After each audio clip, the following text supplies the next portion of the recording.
Welcome back, everybody. In this week's Tech Tips, we're wondering if your everyday appliances can pose a threat to your personal information. And here to tell us that answer is Stan Prager from GoGeeks in East Longmeadow. Stan, there was a lot of talk this past week about microwaves and spying.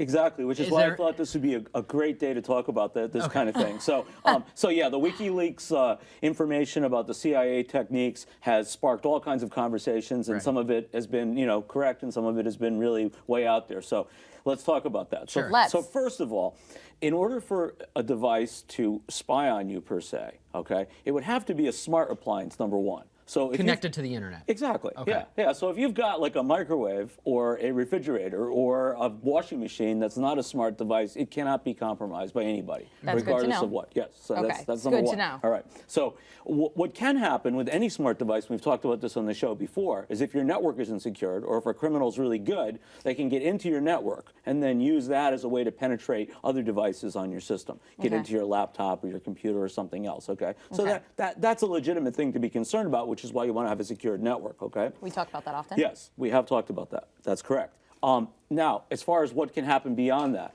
there are some smart devices, like some of the new Samsung TVs, that have a built-in microphone for voice commands that you can use, as well as some of them also have cameras for teleconferencing. Okay. All right. So now these devices, you can go into settings and turn these things off if you're concerned about them being hijacked.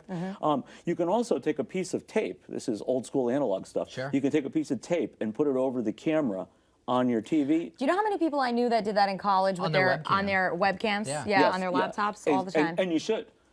Everyone should do that. My with their laptop's laptop. always just closed. Yes. So that's... But your laptop, you should, if you're not using Skype on there or some kind of device like that for teleconferencing or what have you, you should always put a piece of tape over it, because laptops get hijacked more than anything else, and that's one of the devices that they take control of. Okay. Stan, Good question for you. Now, with Alexa and the Google versions of that, should we be concerned with what the future holds as far as our cyber privacy goes? I think so. Absolutely. And I think you have to wonder, first of all, if something has a two-way communication, so you can speak to it and it can speak back to you, yeah, it can be open. And that's certainly something to be concerned about. And that's, I mean, you may have seen the story about the little girl who ordered, using Alexa, ordered a dollhouse and all kinds of candy. Right. I mean, that was funny, right? But on the other hand, there's all kinds of ways that things can go wrong with that kind of technology.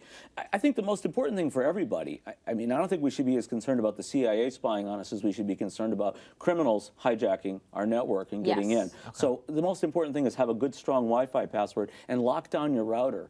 Most people don't do that. Most people's routers have the default settings that came with it, admin password. They just plug it in and go. Yeah, exactly. Yeah. So Not good. Exactly. So that and putting a piece of tape over your camera, that's a good way to go. But no, a device that is not on the network, this cannot spy on you, okay? Thank goodness. Thank goodness. All right. Stan Prager, thank you so much. Thank you so much. Always really lovely appreciate to see it. you. Coming up.